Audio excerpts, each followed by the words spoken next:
right.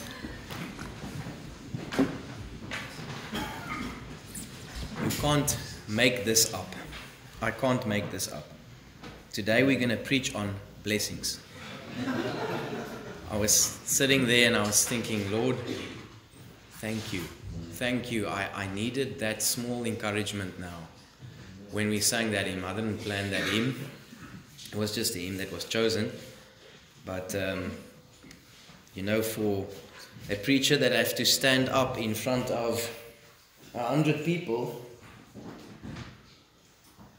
you need these little encouragements. And so, Genesis chapter 12, there's an echo. Is there a reason for the echo? All right. So Genesis chapter, what was it? Genesis chapter 12, and we're going to read verses 1 down to 3. Genesis chapter 12, and we're going to read verses 1 down to 3. All right. Now the Lord had said unto Abraham, Get thee out of thy country, and from thy kindred, and from thy father's house, unto a land that I will show thee. And I will make of thee a great nation, and I will bless thee, and make thy name great, and thou shalt be a blessing. And I will bless them that bless thee, and curse him that curseth thee. And in thee shall all families of the earth be blessed. Let's pray. Heavenly Father, I pray this morning, Lord, that you would please guide my speech, Lord. Guide my spirit. Guide how I say, what I say. And Lord, I pray that it would only be your word that would this morning speak to hearts. Your spirit that illuminates the word. And Lord, I just want to be a vessel. Lord, I just want to be an empty vessel where the Holy Spirit can pour and flow out. Help me to do that this morning, Lord. I pray this in Jesus' name. Amen. This morning we're going to speak about blessings. And I want to give a little testimony as I see things in the world, as I listen to preaching. And oftentimes our natural response with error is to go to the other side, right?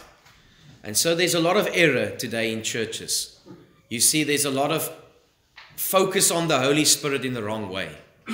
There's a lot of focus on blessings in the wrong way. There's a lot of focus on a lot of things that has been warped. And so what does a preacher do to avoid that? I don't preach on it, right? But that's not right. And so I avoid all these topics so someone that is perhaps a visitor this morning would not even remotely think that we are like other churches. I don't even like to even use the word blessing, right?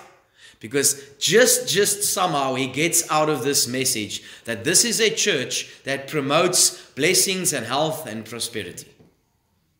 But that's not the correct way to do it.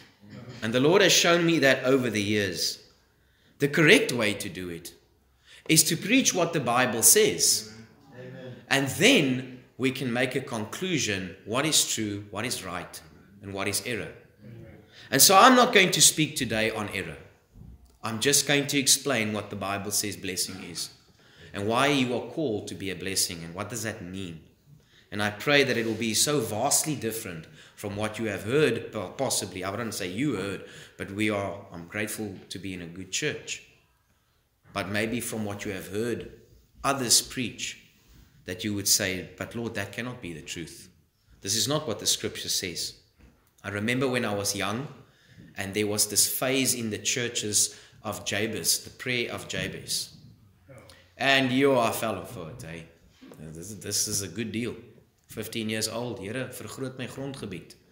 You know, I was like, this sounds like an awesome prayer to pray. I mean, I'm going to get more. Who doesn't want more? Is there anyone in this church that doesn't want more? Right? And so that just made a big impact in the church. Everyone just praying this prayer. Out of context, completely out of the flesh. Just want my thing. I just want more stuff. And they tried to make it sound like it's spiritual, but truly it wasn't. It really was just a gimmick. Once again, like all the things in the church is today, just to get people to hype them up, to get more out of God. And are there people that really took that prayer to heart and sincere? You might say, I'm offended by that statement because I prayed that prayer sincerely. Then you are not the person I'm referring to. But I can promise you there were many people that took that and they just basically wanted God to bless them. And so today I'm going to speak about blessing. And I want to realize that I'm not against blessing. And I'm not against being a blessing. And I'm not against God blessing us. But I do want to make sure that I've accurately explained to you what it means from Scripture. And so the first mention that we see there when God comes to Abraham and he says to him, I will make thee a great nation and I will bless thee and I'll make thy name great and thou shalt be a blessing. And that's the focus for this morning. God blessed Abraham to be a blessing.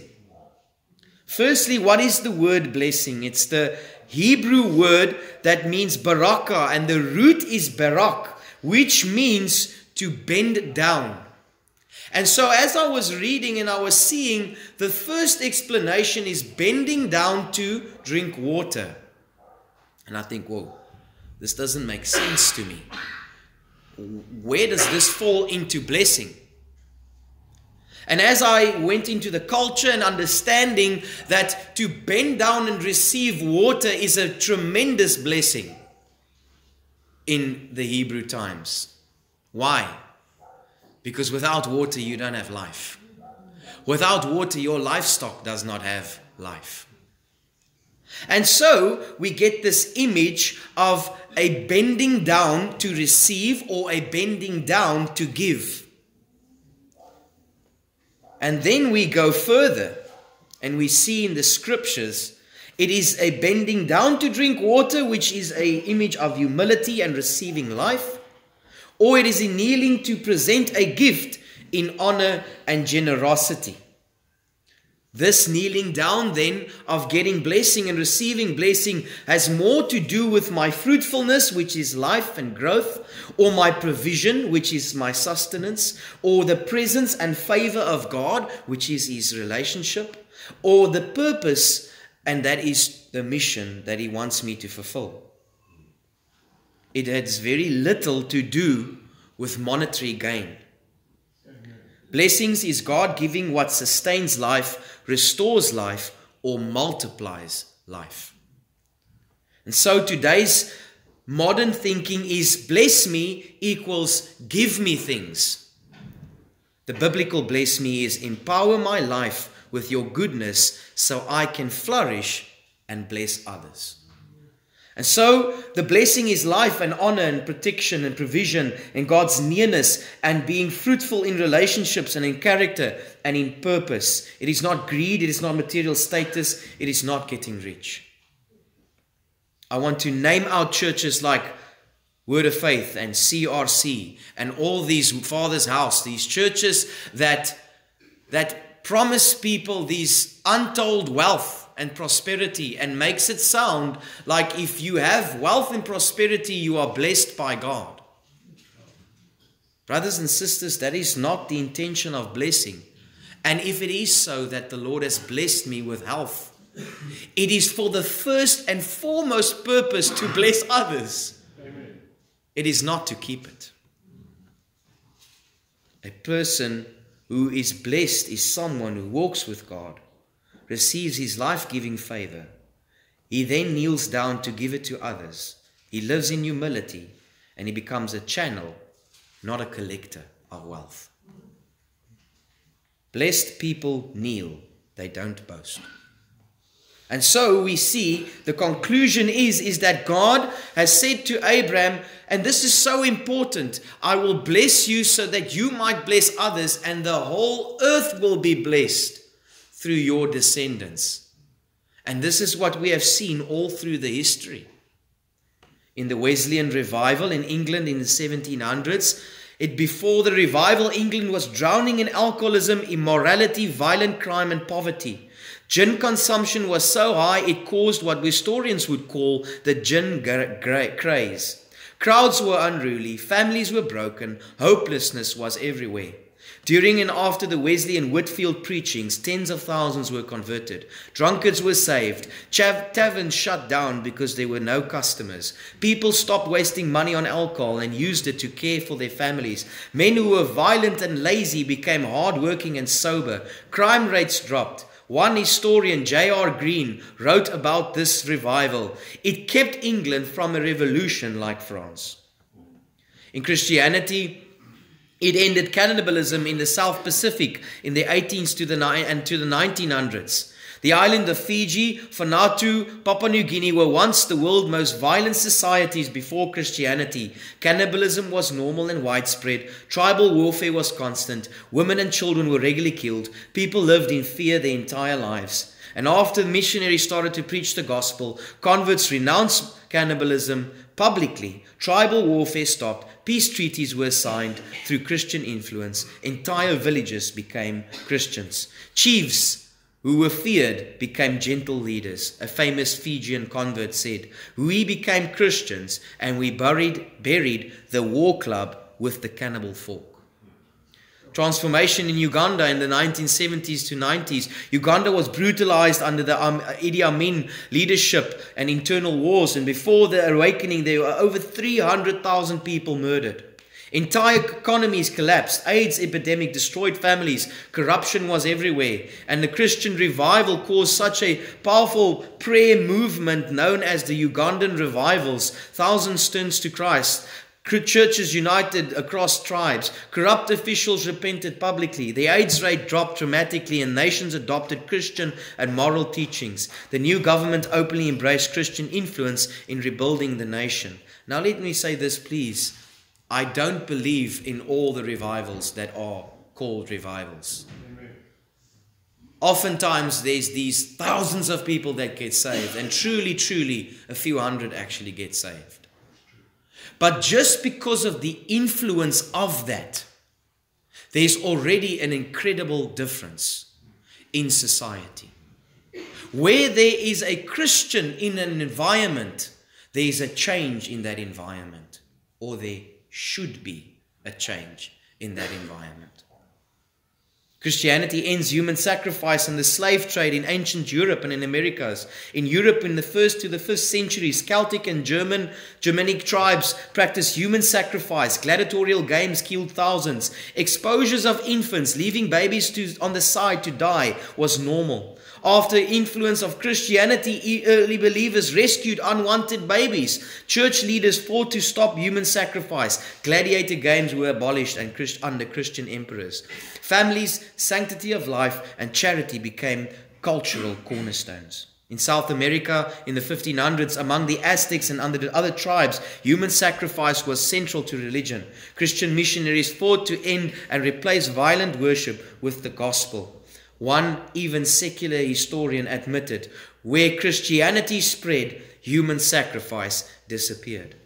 Christianity transformed the Hawaiian Islands in the 1800s. When Christian missionaries arrived in Hawaii in 1820, the islands were known for constant tribal war, sexual immorality, killing of infants, human sacrifice connected to idol worship.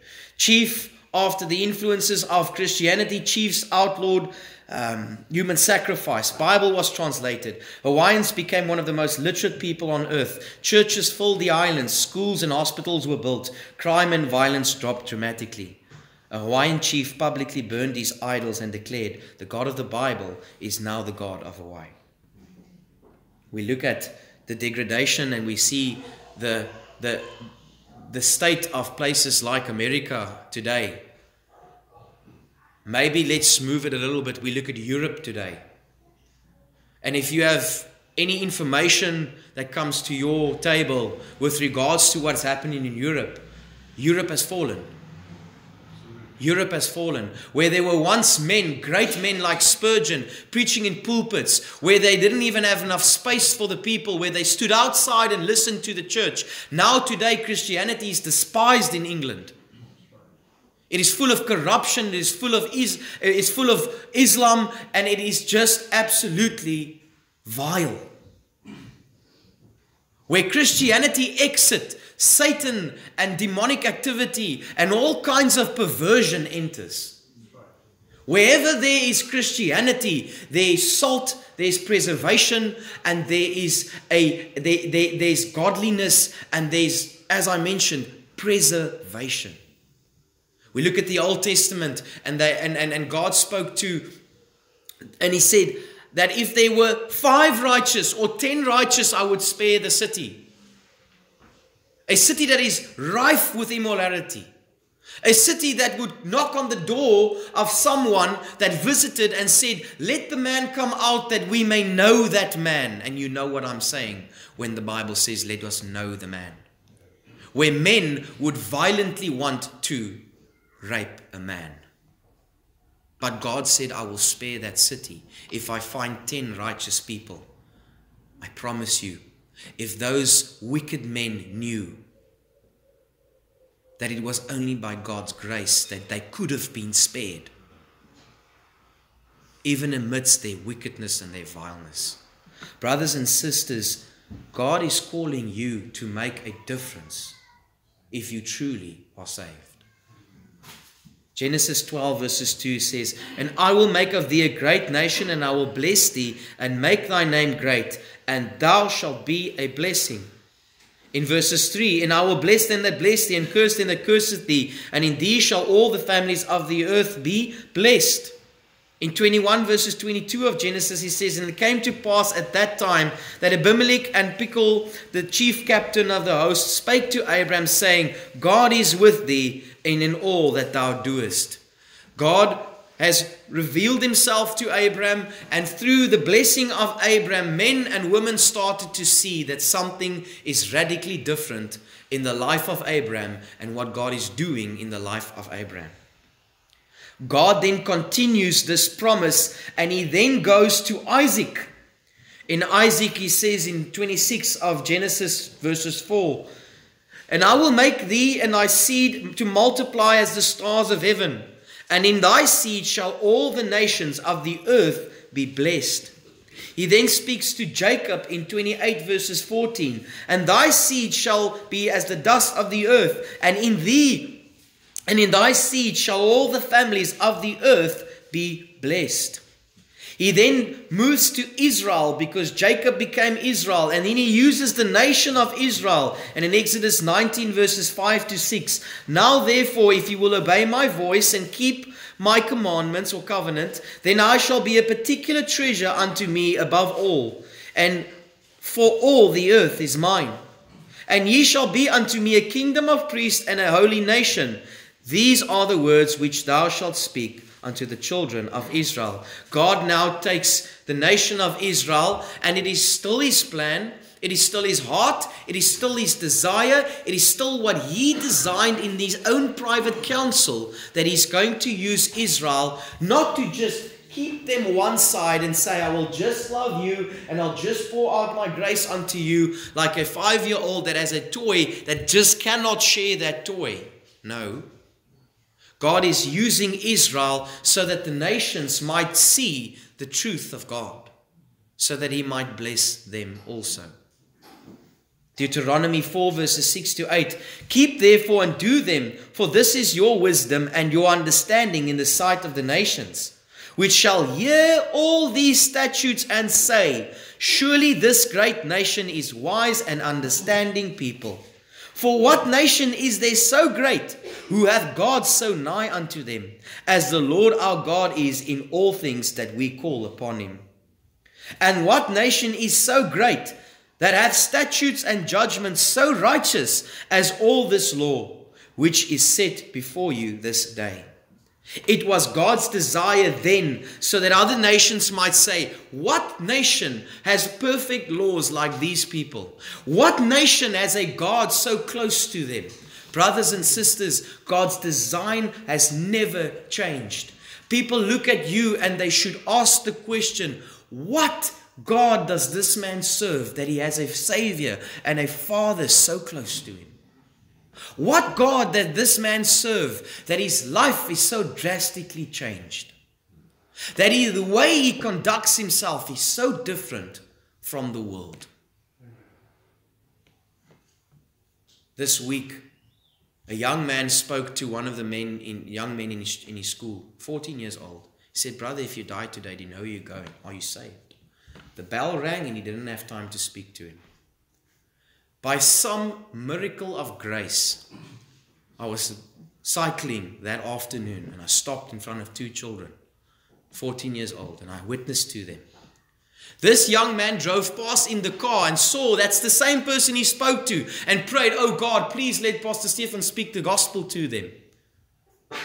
That young man has eyes like I've never seen conviction before.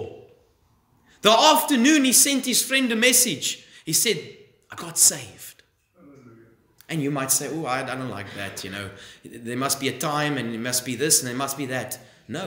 If he fully understood that he's lost and condemned before God and he fell under conviction, he can be saved that day. Amen. And he called out and he wants to know how he can get involved in youth. And he was excited to send his friend a message. Why am I saying this? What 14-year-old walks around in school, hands out tracts, and asks people, "Are you saved?" Brother, if you are 14 or 15 years old, don't think that Christianity starts when you are 20 years old. Why can you not hand out a tract? Why can you not witness? You won't because you're prideful. And I hope the parents don't think that I'm trying to offend your children. If you are 14 years old, you can repent before the Lord Jesus Christ and be saved. If you are 14 years old, you can share the gospel. Parents, stop babying your children and think that they are 14, leave them alone. They'll be Christian when they are 18. They will serve and obey the God when it's time for them, when they've lived their lives. Shame on you.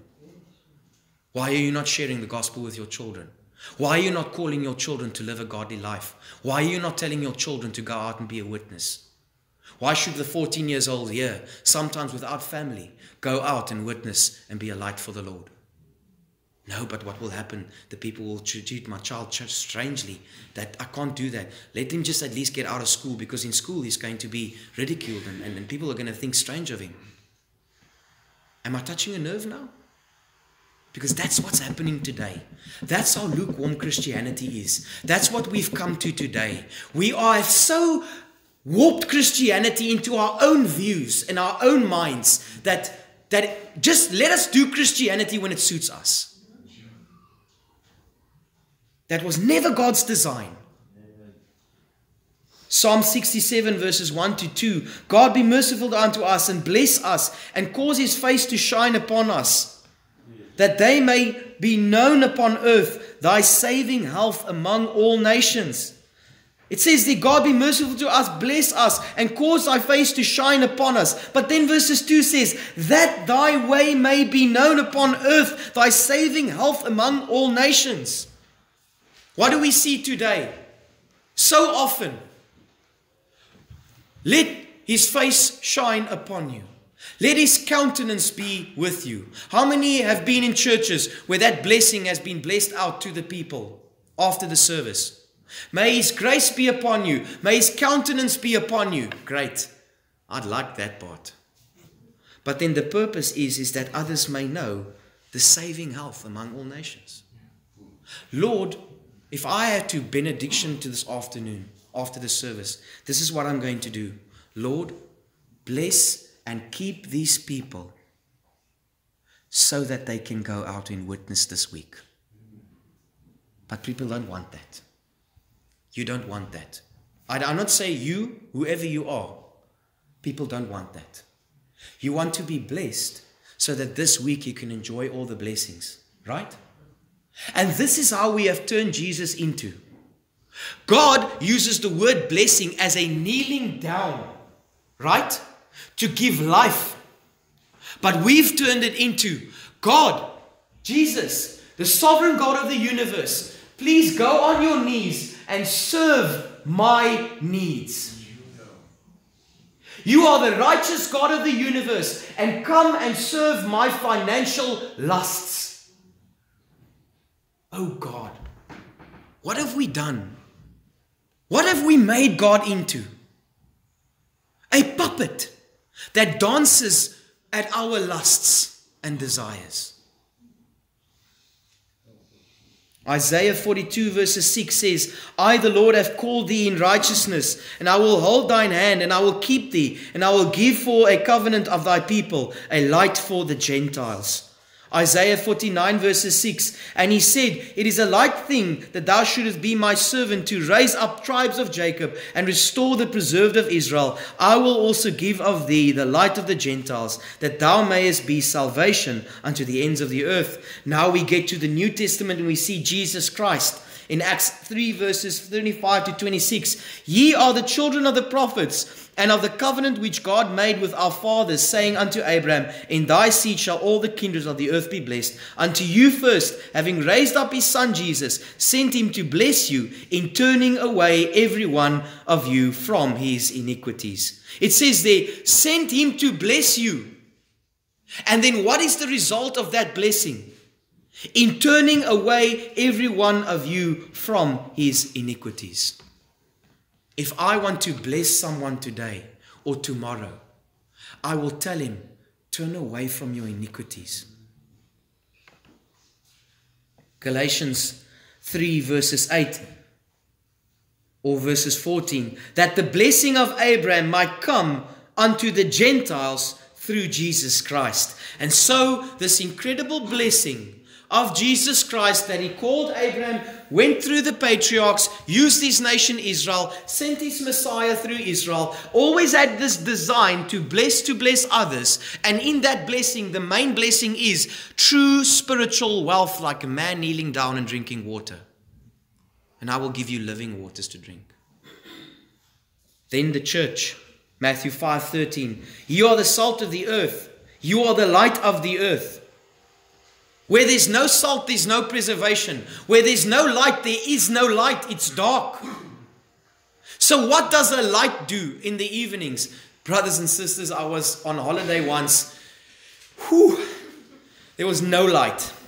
And we had candles and things that were given to us. But in the middle of the week, the candles started to burn out. And I said to my wife, I'm becoming increasingly depressed here. Because this house is getting darker and darker and darker. And if we don't get candles and things, I'm going to lose my mind, right? Because it gets dark at 4 or 5, 6 in the evenings and it's just dark. And I tell you, if somebody had to give me a bulb and say, here's a light, and I could just switch on a light, that would have been a blessing. Brothers and sisters, are you this dark countenance in a world full of darkness? Or do you go into a room and a light is switched on? Are you part of the putrefaction? Or do you go and put salt on something to preserve? You might say, the salt is this thing that stings. Yes, but it's also the thing that preserves. The Bible says, Lord to the proud and grace to the humble. Do you know how many times Jesus said to certain people, you snakes, you dead bones, you are white sepulchres? You know how many times he says, you hypocrites? What would you do today if somebody said to someone else, you're a snake, you're a viper, you're a hypocrite, you're dead bones, you're like an open grave?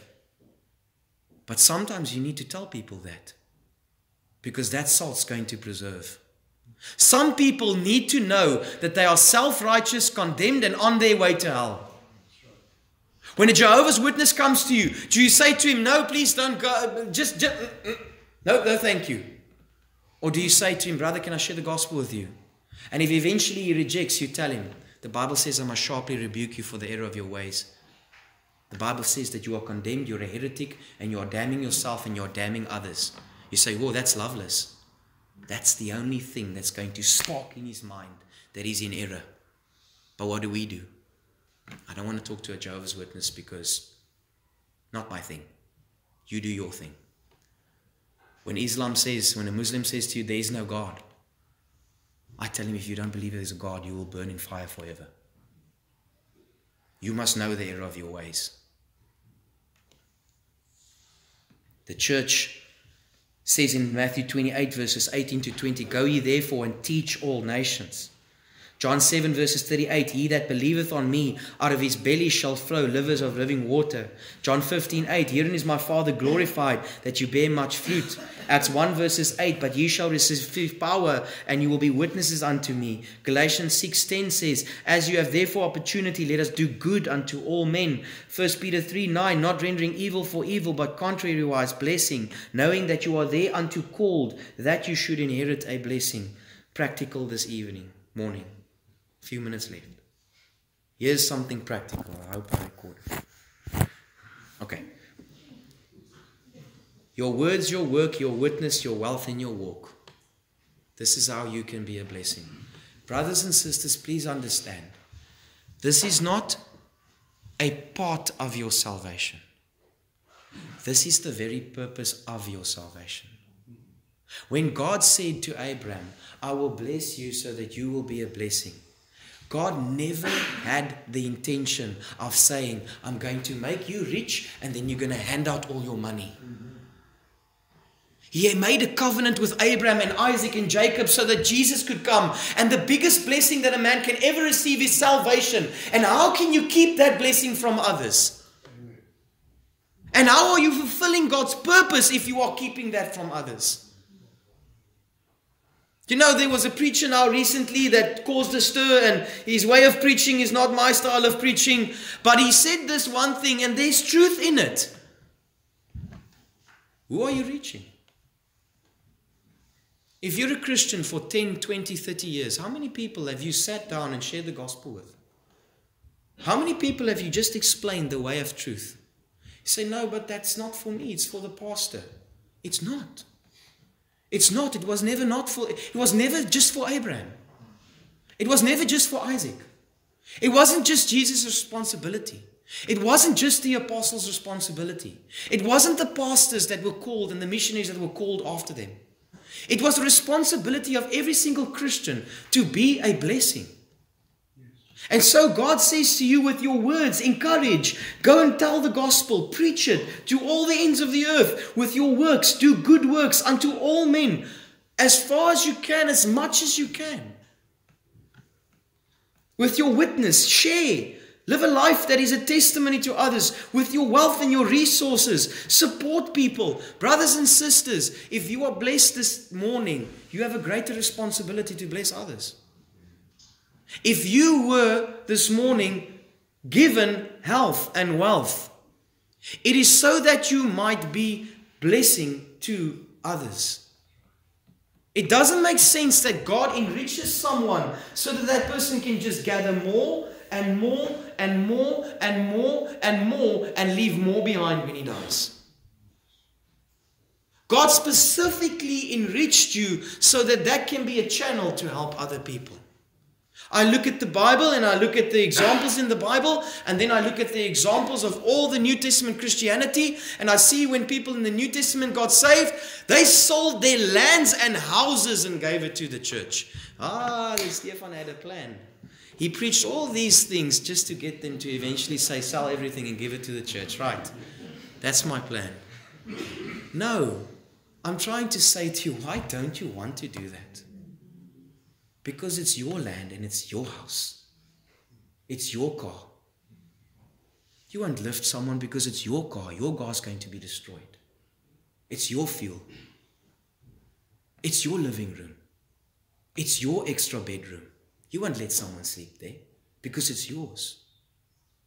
But it's not yours. It's God's. And if you have 5 bedrooms, but you have the means to help someone, then you help someone. If you've been blessed, then you be a blessing to others. If you have the means to help someone, then you help that person. If you can love on someone, love.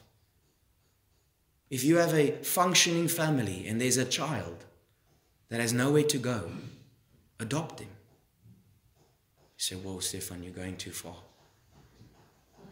I think Jesus went too far. He went too far when he left his heaven. He went too far when he left the respect and reverence of angels. He went too far when he said he didn't have a home to sleep. He went too far when he was born into a stable. He went too far when people mocked him. He went too far when he was naked on a cross. He went too far when he had nothing for your sake. And this is the mentality today. Jesus did that so that he can make us rich. So that we can fill churches and pulpits and just tell everyone, give, give, give, and God will give back to you. Brothers and sisters, and I'm not saying this to you because we're all in agreement. But this is what Christianity has become. This is what we have reduced God to. He has made this sacrifice so that he can make us rich. And so that some man can write a book on Jabez, so that he basically can just get a lot of sales, because he wants people to really be encouraged by this prayer that's going to radically change their lives. And you know what? I think there's many people that sincerely pray that, and the Lord did answer. But it wasn't because of Jabez and the book. It's because God wanted to enrich their grondgebied. Because God knew in their hearts they will do that. And they will use that for God's glory and kingdom. But woe unto you if you have a lot, and it's just because you think that God has blessed you and that needs to stay with me. With your walk, your holy life needs to show that there's something radically different in you so that you might be a blessing to others. I preached Thursday at a funeral, and one man walked out and said he's not going to come back to our church because he feels like a worm now and he's going to sail out of the church because he's staying with someone. And I mentioned in the service, please understand that if you are a fornicator and you're staying with someone, these are the list of things that God says shall not inherit the kingdom. Because people want us to, even in our gospel presentation, tone it down. We are sinners, but Jesus loves you. Don't worry about the sin. Let's not tell you what sin is. You know, it doesn't even matter what sin you are involved in. You don't even have a desire. You don't even have to have a desire to change from it. Just come to Jesus. He'll sort everything out. And then I spend 15 or 20 minutes of my sermon on how much God loves us and how gracious He is and how perfect and how beautiful He is. And in my mind, I'm thinking, I want this Jesus. He's most likely going to change my situation. I might get my wife back if I have this Jesus. I might get my business back if I get this Jesus. This is a good deal. And then people think they got saved that way. You didn't. You never were saved. You never got saved that way. You're still unsaved if you thought that you're going to go to Jesus and He's going to fix your life. He doesn't come to fix your life. He comes to change it. Amen. He comes to change your heart. He comes to bless you with what truly is blessing. And that is to drink living waters. When He bows and stoops down to bless, He doesn't stoop down to become the servant of your lust. He stoops down to become a servant to love you and to restore you and to restore you to a relationship with Him and to save you and to open your eyes. And the moment that's happened, He empowers you to do the same to others. I want to ask a question this afternoon as we close. Have you perhaps completely missed Christianity altogether? Because if you have, today is the day to repent of it. But if you say, no, I didn't miss it, don't just say it with words. Show it. Show how you are a blessing. Who are you witnessing to? Who are you opening the Bible and showing them the way of Christ? Where are you living a life of self-denial and showing that my life, as I've been saved to become a servant of men, I've been blessed so that I can become a blessing to others. God has helped me and equipped me to make a difference. Brothers and sisters, God did not save you so that you can sit in your living room and enjoy all the blessings that's around you. I promise you, if a child from whatever part of this world will come to your house, You, although you feel that I don't have all the things I want, you are, me included, are part of the 2% of the richest people in the world. Most people don't have the TV you have. Most people don't have even the clean water that you have. Give a person in certain places in this world a glass of water, and you know what they will say? This is a blessing. Then we'll understand what true blessing is. Then we'll understand why the Greek word or the Hebrew word barak was to kneel down and drink water. God did not come to make us rich and prideful. God came to serve and give us an example to serve. How are you serving? Let's pray. Heavenly Father, we love you, Lord, and we thank you, Lord. We thank you, Lord, that you have left the joys of heaven, that you came down to earth, Lord, that you lived a humble life, Lord, and that you came to bless, Lord. And Lord, there is not a greater blessing than to drink from the living waters of God. There's not a greater blessing to share that living waters with others, Lord. There's not a greater blessing to bow down before people and to honor them by blessing them with the substance that you have given us, Lord. There's not a greater honor, Lord, than to do what you have done, Lord. Lord, it is a blessing when we kneel and we wash other people's feet. Lord, it is a blessing when we humble ourselves and remove our pride and give out a tract to someone, Lord. We know it is difficult. We know there's fear of man. But Lord, it is a blessing to be able to be a witness and a light for you. Lord, I pray that we will, number one, realize what is true blessing, and that we will also then desire to do that with others and bless others. I want to ask you a question this morning. Have you really been blessed by God? And now, don't look at what you have. Look at how God has changed you. Has He truly changed you? Have you drank of the water of life that is free? Have you received the biggest blessing that God came down to give us? And that is the blessing of eternal life. Have you drank freely of the water that He gave? And if you say yes, how is that flowing out of you to others? How is that free gift? How is that tremendous blessing that gives life and immortality? How did that change you? How did that affect you? What did it cause you to do? If there's someone here that is unsaved this morning, then my prayer is, God came to bless you. God came to bless you. God came to bless you. And if you are under conviction this morning and you are not saved, God wants to bless you.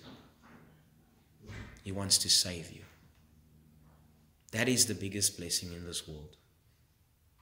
And if you are saved, He has called you to be a blessing to others.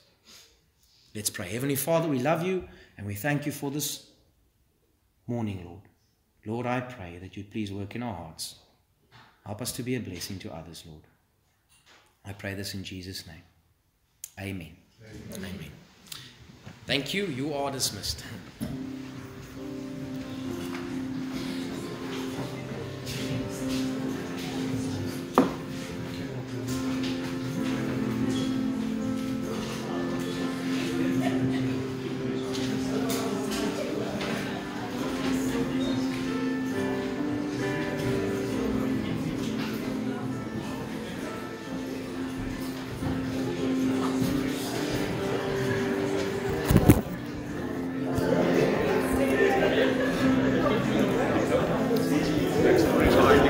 Thank you, sir. It was all Rico. He told me to come tell you. Yeah, thanks. No worries.